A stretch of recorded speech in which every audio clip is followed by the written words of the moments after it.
साथियों, मेरा नाम यश कुमार गोटिया है और आज हम बात करेंगे कौटिल्य के सप्तांग सिद्धांत की। तो सबसे पहले हम कौटिल्य के जीवन परिचय को जान लेते हैं। कौटिल्य का जो जन्म है 375 या 376 ईसा पूर्व माना जाता है, जो कि प्रमाणिक है। जो जन्म हुआ है कौटिल्य का जन्म, कौटिल्य 375 या 376 ईसा पूर्व माना जाता है और जो इनकी मृत्यु है वो लगभग 283 ईसा पूर्व मानी जाती है। फिर हम देखते हैं इनकी एक प्रसिद्ध ग्रंथ रचना अर्थशास्त्र। अर्थशास्त्र में इन्होंने उस समय की राज्य की राजनीति और अर्थव्यवस्था से संबंधित विचार प्रकट किए थे। इन्होंने ग्रंथ की रचना की थी। कौटिल्य ने ग्रंथ की रचना की थी अर्थशास्त्र। इस अर्थशास्त्र में उन्होंने उस समय की राजनीति और अर्थव्यवस्था से संबंधित विचार प्रकट किए थे।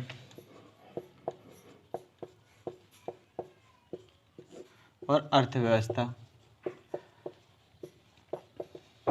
से संबंधित विचार प्रकट किए थे। जो इनका हम विचार देखते हैं, ये जो अर्थव्यवस्था और राजनीति से संबंधित जो विचार हैं इनके, वो वेदों से प्रभावित माने जाते हैं। किससे प्रभावित माने जाते हैं? वेदों से।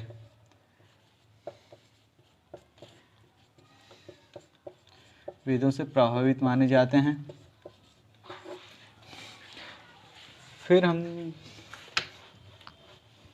इसके बाद हम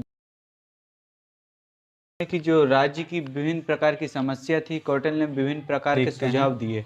उस समय तत्कालीन राज्य के लिए कौटिल्य ने जो तत्कालीन राज्य थे उनकी विभिन्न समस्याओं का, विभिन्न प्रकार की जो समस्याएं थी, विभिन्न प्रकार की समस्या और विभिन्न प्रकार की समस्या के लिए विभिन्न प्रकार के सुझाव दिए।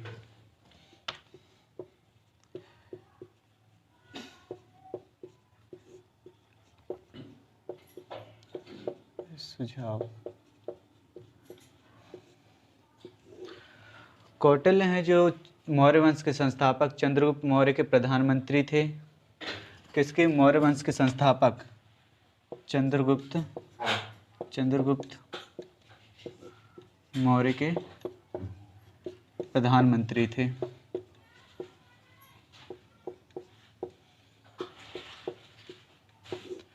चंद्रगुप्त मौर्य के प्रधानमंत्री थे कौन? चाणक्य या कौटिल्य या विष्णुगुप्त, बहुत से नाम थे इनके। चाणक्य। और फिर इसके बाद हम बात करते हैं सप्तांग सिद्धांत की। कौटिल्य ने राज्य निर्माण के लिए एक सिद्धांत प्रतिपादित किया जिसे सप्तांग सिद्धांत कहा जाता है, जिसके नाम से ही पता चलता है कि सप्तांग मतलब 7। कौटिल्य ने राज्य निर्माण के लिए सप्तांग सिद्धांत प्रतिपादित किया, जिसका अर्थ होता है राज्य निर्माण के 7 अंग। राज्य निर्माण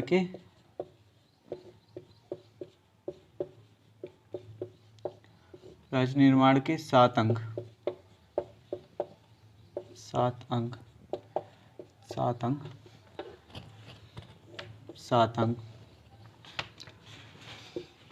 कौटिल्य कहते हैं कि राज्य का निर्माण 7 अंगों से मिलकर हुआ। अगर इन अंगों में से एक अंग की भी अनुपस्थिति होती है तो राज्य का निर्माण नहीं हो सकता। अगर एक अंग की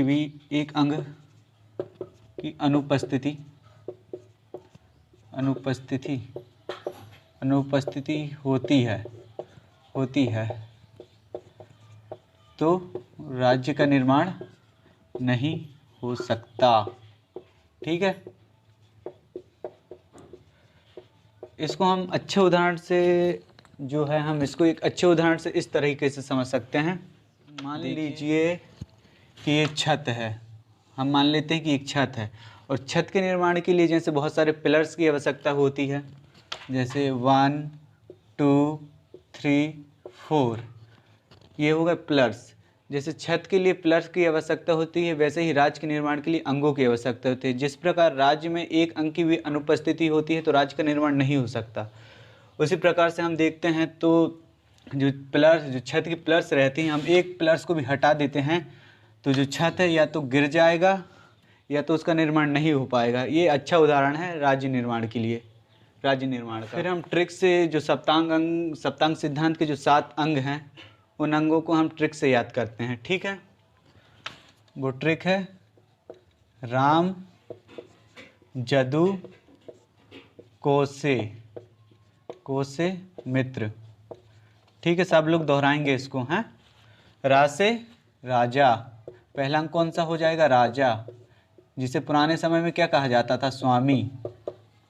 ठीक है, फिर दूसरा आता है राम में माँ, दूसरा जो महत्वपूर्ण अंग है मंत्री, माँ से मंत्री, जिसे पुराने समय में अमात्य कहा जाता था, अमात्य।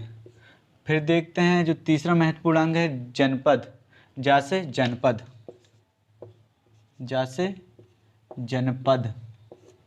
जो चौथा महत्वपूर्ण अंग है दू से दुर्ग या किला, दुर्ग या किला। ठीक है,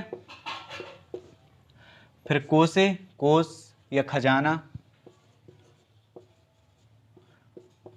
कोस या खजाना। और से सेना, छठा महत्वपूर्ण अंग जो राज्य के लिए है, सेना। और जो 7वां महत्वपूर्ण अंग है वो मित्र।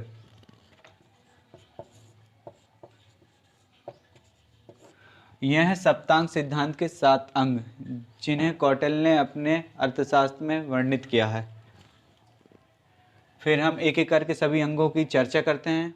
जो पहला अंग हम देखते हैं राजा। पहला अंग कौन सा है? राजा या स्वामी। ठीक है, कौटिल्य कहते हैं कि राजा राजतंत्र में महत्वपूर्ण है या सर्वोपरि है। कौटिल्य के अनुसार, कौटिल्य कहते हैं जो राजा है, राजा कौटिल्य कहते हैं जो राजा है वह राजतंत्र में प्रमुख है, राजतंत्र में प्रमुख है। अभी राजतंत्र होता क्या है, मैं सबसे आसान शब्दों में समझा देता हूँ आपको। राजतंत्र वो है जहाँ राजा की आज्ञा के बिना एक पत्ता इधर का उधर भी नहीं हो सकता। राजतंत्र सरल शब्दों में ऐसे याद कर सकते हैं हम, जहाँ पर राजा की आज्ञा के बिना, आज्ञा के बिना एक पत्ता भी, कितने पत्ते? एक पत्ता भी इधर का उधर नहीं हो सकता, उधर नहीं हो सकता, हो सकता। ठीक है, इसने ये उदाहरण समझ में नहीं आता तो एक और उदाहरण मैं बताता हूँ। मतलब शासन की एक ऐसी शाखा जिसमें राजा सर्वोपरि होता है। क्या? हम देखते हैं दूसरा उदाहरण। शासन की एक ऐसी शाखा, किसकी शाखा? शासन की एक ऐसी शाखा जिसमें राजा कौन? राजा सर्वोपरि होता है, सर्वोपरि होता है, होता या होती है, मतलब होता है होती नहीं, होता है। ठीक है, फिर इसके बाद हम देखते हैं राजा सर्वोपरि बनेगा कैसे। तो राजा को सर्वोपरि बनने के लिए कुछ उसमें राजा में गुण होने चाहिए। तो पहले हम राजा के गुण की बात करते हैं। ठीक है, कौटिल्य बताते हैं राजा में क्या क्या गुण होने चाहिए। हम देखते हैं राजा को जो प्रमुख गुण है कि वह उच्च कुलीन हो या उच्च कुल में जन्मा हो। पहला गुण होता है उच्च कुलीन,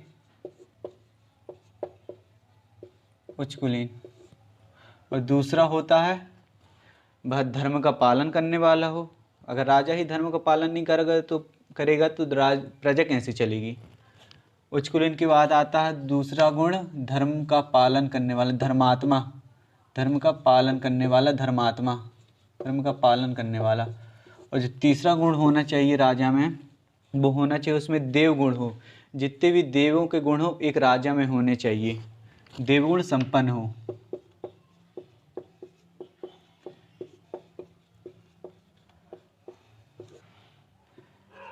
चौथा, वह बुद्धिमान और वह चतुर होना चाहिए।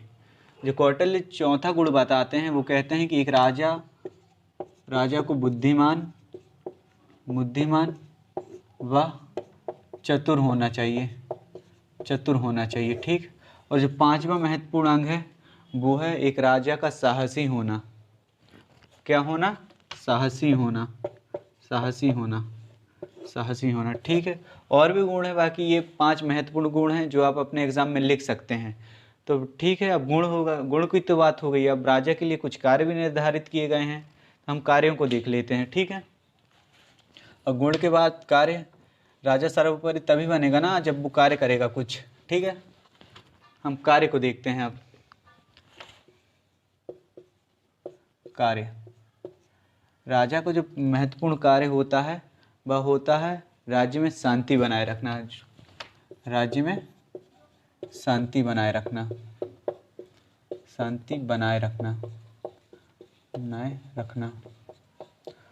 और जो दूसरा होता है वो होता है युद्ध करना। एक राजा का प्रमुख कार्य होता है कि वो युद्ध करना। और तीसरा महत्वपूर्ण कार्य है दान देना, दानवीर हो वो। और चौथा, वह यज्ञ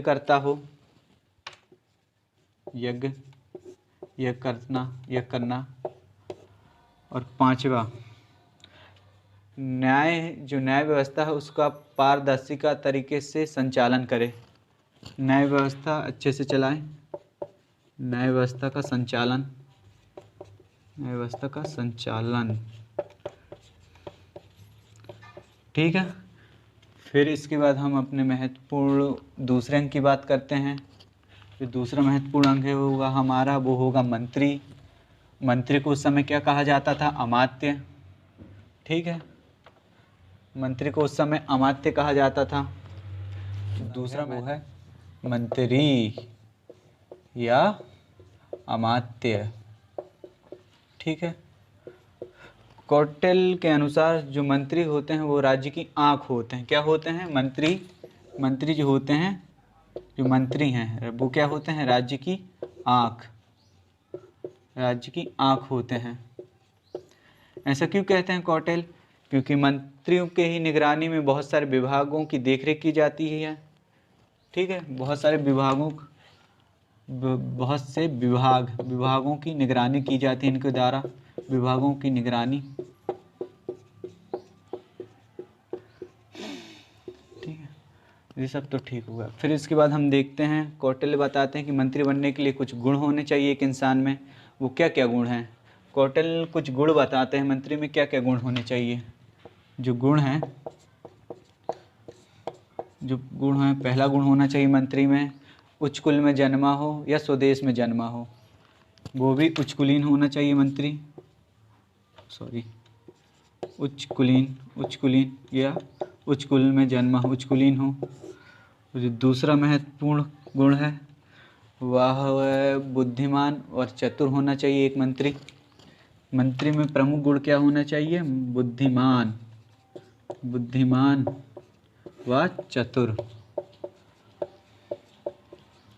जो तीसरा महत्वपूर्ण गुण होगा मंत्री में वो होगा उसमें स्वामी भक्त होगा, राजा के प्रति वह उदार हो, स्वामी भक्त हो, ठीक। और बहुत से गुण हैं। हम फिर इसके बाद मंत्री के कुछ कार्य देख ले। जो मंत्री के कार्य हैं कौटिल्य के अनुसार, मंत्री के जो कार्य हैं वो क्या क्या हैं? पहला कार्य है विधि का निर्माण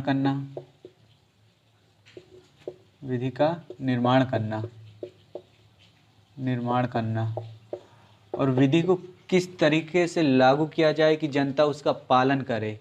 यह होता है मंत्री का प्रमुख कार्य कि विधि को किस तरीके से लागू किया जाए। विधि अर्थात कानून, विधि या कानून को किस तरीके से लागू करना, किस तरह से लागू करना, ठीक है।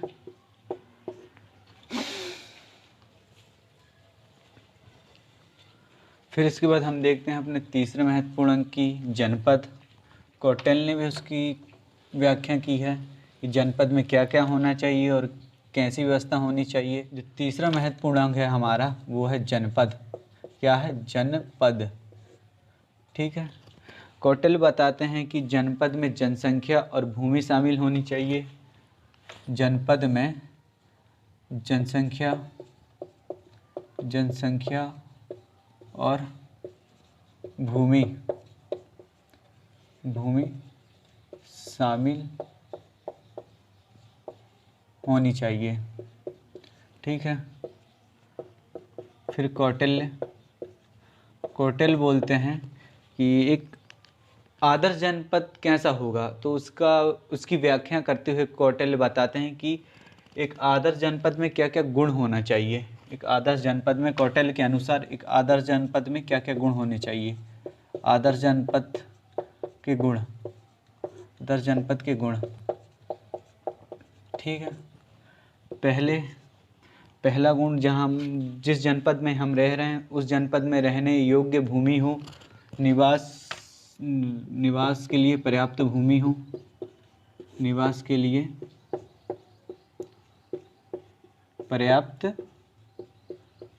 पर्याप्त भूमि हो। और दूसरा है, जिस जगह हम रह रहे हैं वो जगह हमें व्यवसाय प्रदान कर सके। सही है ना? जिस जगह हम रह रहे हैं वो हमें व्यवसाय तो प्रदान करेगा ही। और तीसरा गुण बताते हैं कौटिल्य कि हम जिस जनपद में रह रहे हैं उस जनपद से हम अपने शत्रु राज्य पर भी निगरानी रख सकें। शत्रु राज्य पर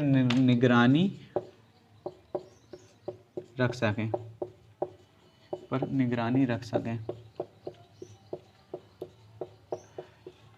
और कौटिल्य कहते हैं कि जिस जनपद में मनुष्य रह रहे हैं उस जनपद में वन्य जीवों की भी रक्षा होनी चाहिए। वो कहते हैं कौटिल्य कि वन्य जीवों की भी रक्षा हो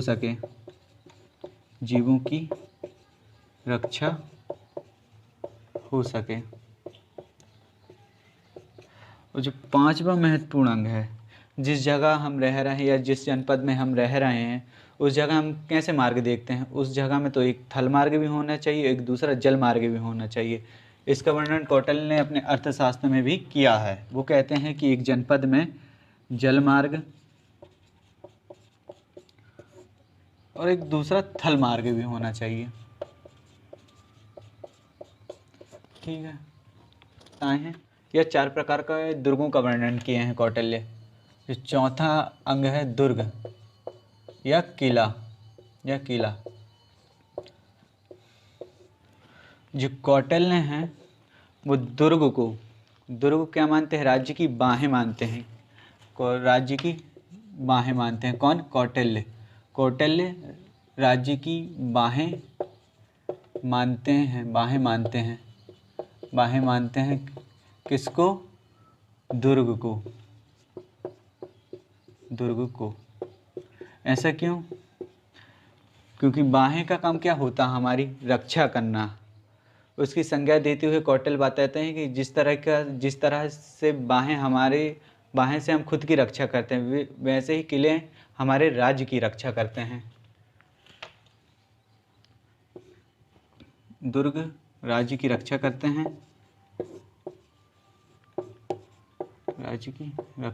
हैं। ठीक है। फिर इसके बाद कौटिल्य 4 प्रकार के दुर्ग का वर्णन करते हैं। वो कहते हैं कि राज्य की रक्षा के लिए 4 प्रकार के दुर्ग होना चाहिए।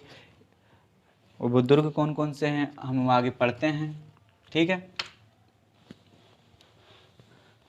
जो दुर्ग हैं, 4 प्रकार के दुर्गों का वर्णन। 4 दुर्गों का वर्णन। जो पहला दुर्ग है वो है पर्वत दुर्ग। कौन सा दुर्ग? पर्वत दुर्ग। ये पर्वत दुर्ग होता कैसे है? जो चारों ओर पहाड़ियों से घिरा हुआ। वो देखते हैं, ये हो गई हमारी पहाड़ियाँ, ये हो गई हमारी पहाड़ियाँ। अच्छा, ड्राइंग बेकार बन रही। ये हो गई हमारी क्या? पहाड़ियाँ। और इस पहाड़ियों के बीचों बीच बसा हमारा एक दुर्ग। क्या है हमारा? एक दुर्ग। एक दुर्ग, ये हमारा क्या है, दुर्ग। हाँ, ड्राइंग मेरी बेकार है। ये हमारा दुर्ग, इस दुर्ग से हम क्या करते हैं, अपनी राज्य की रक्षा। ये है राज्य, ये है दुर्ग, बीचों बीच पहाड़ियों की। ठीक है। जो दूसरा दुर्ग है वो है धानवन दुर्ग। धानवन दुर्ग, धानवन दुर्ग चारों ओर रेगिस्तान से घिरा हुआ दुर्ग है। चारों ओर, सपोज कीजिए ये रेगिस्तान है, ये रेगिस्तान इलाका है, ये रेगिस्तान इलाका है। तो ये रेगिस्तानों के बीचों बीच बसा हमारे एक दुर्ग है, एक दुर्ग बसा है हमारे रेगिस्तान के बीचों बीच, दुर्ग, दुर्ग का डी। ठीक है। ये चारों ओर रेगिस्तान से घिरा हुआ दुर्ग है, कौन सा, धानवन दुर्ग। फिर तीसरा दुर्ग है, वो दुर्ग है औदिक दुर्ग। कौन सा दुर्ग, औदिक, औदिक दुर्ग, औदिक दुर्ग। औदिक दुर्ग ऐसा दुर्ग है जो चारों ओर जल या नदी या समुद्र से घिरा हुआ हो। हम देखते हैं औदिक दुर्ग, ये है, समझ लीजिए नदी, ये है नदी, ये है नदी, ये है नदी, चारों तरफ नदी है और बीच में क्या है हमारा, एक दुर्ग। क्या है, दुर्ग। यहाँ से चारों दिशाओं में निगरानी रखी जा रही है, दुर्ग। ठीक है, समझ गए। 4 प्रकार के दुर्ग, सॉरी अभी एक दुर्ग और बचा है। चौथा दुर्ग है वो है वन दुर्ग। कौन सा दुर्ग, वन दुर्ग। इसको तो सब समझ ही गए होंगे, नाम ही से वन दुर्ग। वन दुर्ग जंगल से घिरा हुआ दुर्ग, जंगल से घिरा हुआ दुर्ग, जंगल से घिरा हुआ दुर्ग।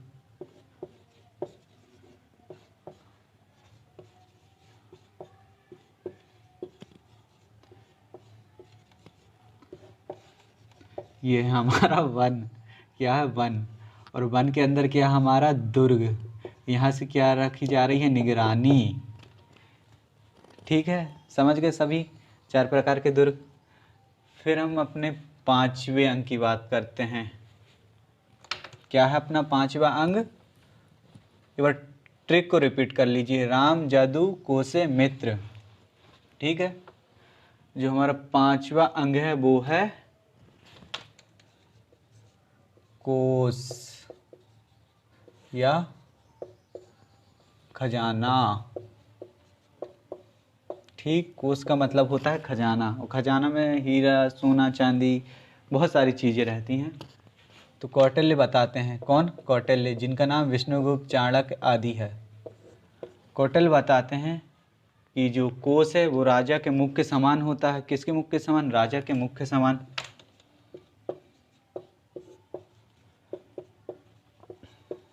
के मुख के समान मुख के समान है। ऐसा क्यों कहते हैं कौटिल्य कि कोस राजा के मुख के समान है। कोस में क्या होता है, सोना चांदी हीरा मोती जेवरात, वो क्या कहते हैं, वो चमकते हैं। जो कोस में रहते हैं जेवरात ही, सोना चांदी हीरा मोती, उनमें अलग चमक रहती है, और वैसे ही चमक रहती है राजा में।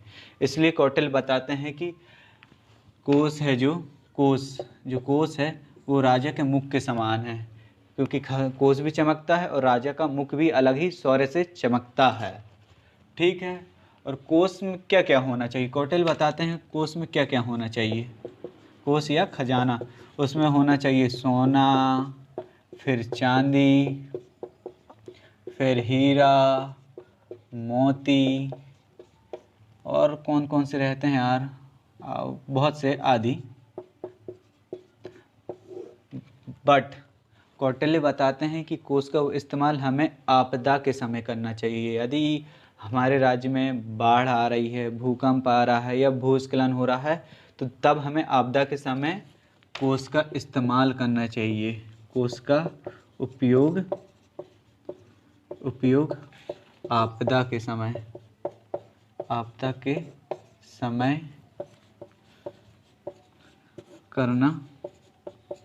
करना चाहिए। ठीक है, समझ गए। छठा अंग है हमारा वो है सेना। क्या है? छठा अंग है सेना या दंड। सेना क्या देती है? दंड। पुराने समय में सेना को कहा जाता था दंड, क्योंकि उसका काम होता था दंड देना। फिर इसके बाद हम बात करते हैं कौटिल्य कहते हैं। कौन? कौटिल्य। कौटिल्य कहते हैं जो सेना है वो राज्य के मस्तक होते हैं। क्या होता है? राज्य का मस्तक। कौटिल्य बोलते हैं जो सेना है हमारी सेना, वो क्या है? राज्य का मस्तक। मस्तक मस्तक मस्तक। ऐसा क्यों कहते हैं कौटिल्य कि जो हमारी सेना है वो राज्य के मस्तक हैं? क्योंकि सेना अगर हमारी जीतती है तो हमारा जो उत्साह से है, जीत से हमारा मस्तक ऊंचा होगा। अगर सेना हमारी विजित होती है तो हमारा उत्साह के साथ हमारा मस्तक कैसा होगा? ऊंचा होगा। अगर हमारी सेना हारती है तो शर्म के मारे हमारा मस्तक नीचे होगा। इसलिए कौटिल्य बोलते हैं कि राज्य का मस्तक कौन है? सेना। कि सेना की हार और जीत राज्य पे प्रभाव डालेगी, उसके प्रभाव में डालेगी। और कौटिल्य बोलते हैं कि सेना में भर्ती वंशानुगत तरीके से होनी चाहिए। सेना में जो भर्ती है, सेना में भर्ती वंशानुगत तरीके से होनी चाहिए। वंशानुगत तरीके से होनी चाहिए।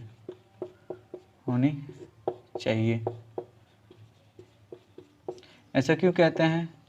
क्योंकि जो डीएनए दादा में रहेगा वो डीएनए किस में आएगा? पिता में। पिता के बाद आएगा बेटे में। ऐसे ही का उदाहरण से हम समझ सकते हैं, क्योंकि दादा अगर सेना में था फिर उसका बेटा सेना में रहेगा, कुछ स्किल बेटे फिर उसके बेटे में आएगी। इसलिए कौटिल्य बताते हैं कि सेना में भर्ती वंशानुगत तरीके से होनी चाहिए। और कौटिल्य बोलते हैं साथ ही साथ इसके ज़्यादा से ज़्यादा सेना में जो भर्ती है क्षत्रिय लोगों की होनी चाहिए। ऐसा क्यों? क्षत्रियों को सेना में लेना चाहिए।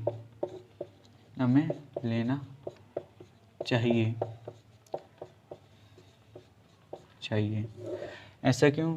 क्षत्रिय लोग का इतिहास हम देखते हैं तो वो बहुत साहसी और निडर रहते हैं, आत्मसम्मान के लिए कहीं भी लड़ जाते हैं। इसलिए कौटिल्य बोलते हैं कि सेना में ज़्यादा से ज़्यादा क्षत्रिय लोगों को आना चाहिए। ठीक है। और इसके बाद हम देखते हैं तो सेना का क्या क्या कार्य होना चाहिए। बहुत ही आसान शब्दों में हम समझेंगे। सेना के कार्य या सेना या दंड का कार्य।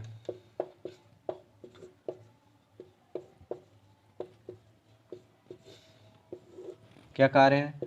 पहला कार्य राजा की आज्ञा का पालन करना। राजा की आज्ञा का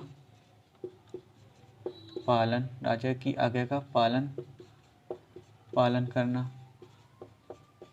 और दूसरा राज्य में शांति बनाए रखना। बहुत ही आसान है, राज्य में शांति बनाए रखना। आप इसको अपने एग्ज़ाम में भी लिख सकते हैं। मेन पॉइंट है जो राज्य में शांति बनाए रखना। और जो तीसरा है वो होता है युद्ध करना। जो चौथा गुण है या चौथा कार्य है वो होता है न्याय व्यवस्था में सहयोग करना। न्याय व्यवस्था में सहयोग। और भी कार्य और गुण हैं, बाकी हम मेन पॉइंट को पढ़ते हैं। ठीक है। इसके बाद जो सातवां अंग, हाँ सातवां। फिर इसके बाद हम बात करते हैं अपने महत्वपूर्ण सातवें अंग की, जिसके बिना राज्य पूरा नहीं हो सकता। कौन सा है वो महत्वपूर्ण अंग? मित्र। कौटिल्य बताते हैं जो मित्र हैं, मित्र क्या होते हैं? राज्य के कान होते हैं।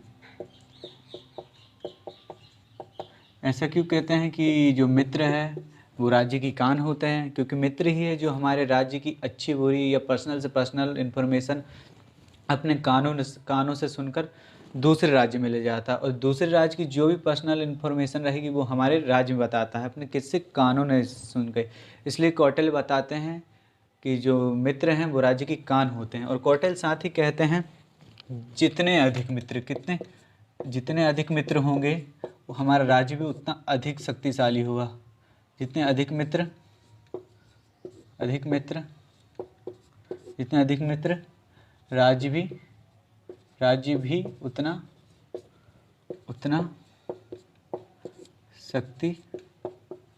शक्तिशाली होगा, शक्तिशाली होगा। ठीक है। फिर कौटिल्य बताते हैं मित्र कैसे होने चाहिए और कितने प्रकार के होने चाहिए।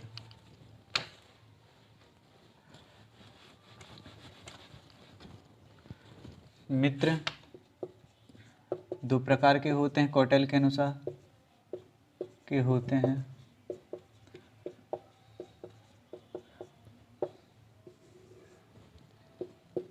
पहला है सहज मित्र, दूसरा है कृत्रिम मित्र। ठीक है, पहले हम सहज मित्र को समझते हैं। सहज मित्र हमारा पारंपरिक मित्र होता है, जो हमारे संकट, दुख सुख, वित्तीय संकट में साथ देता, वो हमारा होता है सहज मित्र। क्या होता है? जो हमारी सुख दुख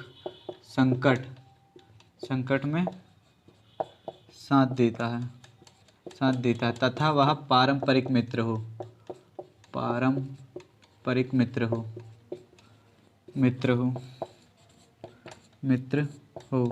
वो होता है सहज मित्र। सहज मित्र। ठीक है। फिर हम कृत्रिम मित्र को देखते हैं। दूसरा जो कृत्रिम मित्र है जो जिससे हम व्यापारिक संबंध बनाते हैं। For example America, Germany, Italy, इनसे हमारे व्यापारिक संबंध है। जिससे हम व्यापारिक संबंध बनाते हैं वो होते हैं कृत्रिम मित्र, जिनसे हम लाभ कमाएं और वो हमसे लाभ कमाएं। वो क्या होता है? कृत्रिम मित्र। व्यापारिक संबंध बनाते हैं वो है कृत्रिम मित्र। इसके उदाहरण कृत्रिम मित्र कौन कौन से हमारे? अमेरिका और इटली, फ्रांस आदि। फिर जो हमारा पारंपरिक मित्र है, जो हमारी संकट दुख सुख में साथ देता है, वो है रूस। कौन है? रूस। उदाहरण रूस हमारा सहज मित्र है। ठीक है। आई होप आप सभी को समझ में आया होगा सप्तांग सिद्धांत।